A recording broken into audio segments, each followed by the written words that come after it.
Good morning and welcome to Provender Nurseries once again. Today's spotlight is on tree ferns, otherwise known as Dicksonia antarctica, and one of the most popular ferns that we can get hold of basically. The demand for these is always huge, and the demand is always for huge ones as well.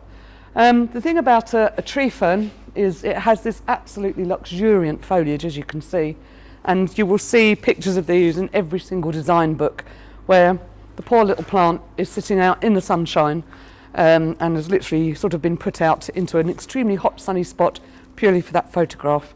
All I can say is please don't do that to a tree fern. As with any plant, for it to grow successfully you need to emulate the conditions from where it originates, and these come from very dark, very moist rainforests, so they do like quite a bit of shade. If they have too much sun, obviously the leaves dry up.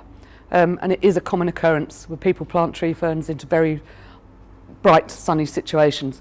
An absolutely fabulous plant for something like a courtyard where you actually space is limited because you have such beautiful dramatic trunks on them.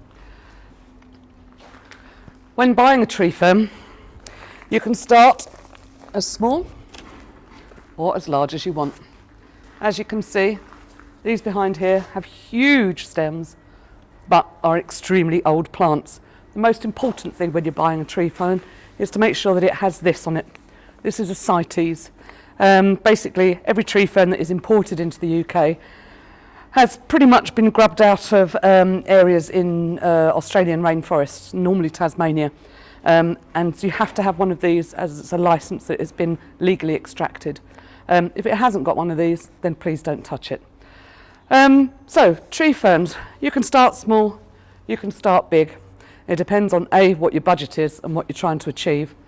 An extremely slow growing plant. So if you want to buy this and you want it to get to this, you will have to be extraordinarily patient. The main thing again with tree ferns, and it is quite commonly cited but people do sometimes tend to forget them, is that all of this outer layer here is root. As you can see from the bottom of the plant, it actually has no root system, so to speak, of that we're used to with herbaceous plants and with shrubs. So all of this along the outside and all the way around the plant is root, so therefore that needs watering. It is quite common on larger plants when you plant them to actually set up an irrigation system around the top of the plant so that it actually trickles down for the first few years and keeps these nice and moist until it's well established.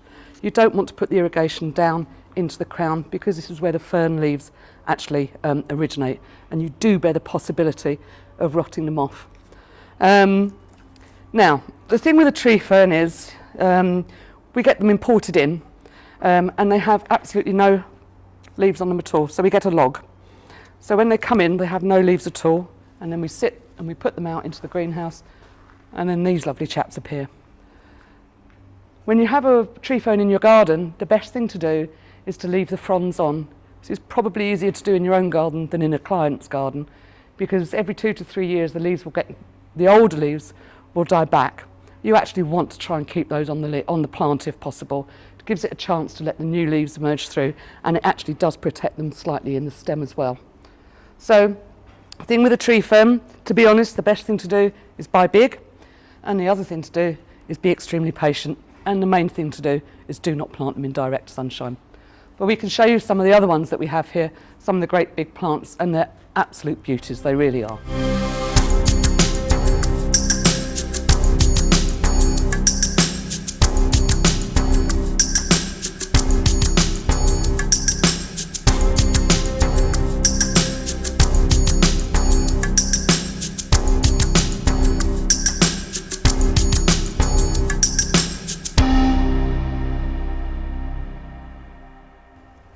Okay, so we're just going to do a little bit of a close-up now on the actual trunk of a tree fern. You can hear how dense that is. That's the other thing I ought to warn you about. When you're planting a tree fern, you will need at least 2 or 3 of you to carry it because they are dense and they are heavy. But as you can see at the bottom, no roots. So this is the sort of thing where it's actually quite important when you're buying a big tree fern to buy a foot taller than you need, really. Because you actually will need to bury this plant about this far into the ground. You've got such a load of weight and such a load of height above it that you can actually lose a foot of it into the ground and actually tie it up behind with a tree stake where your customer won't see it, because they will need a bit of stabilising in the first year. But as you can see, that is an absolute thick mass of roots, and this is where the water needs to go.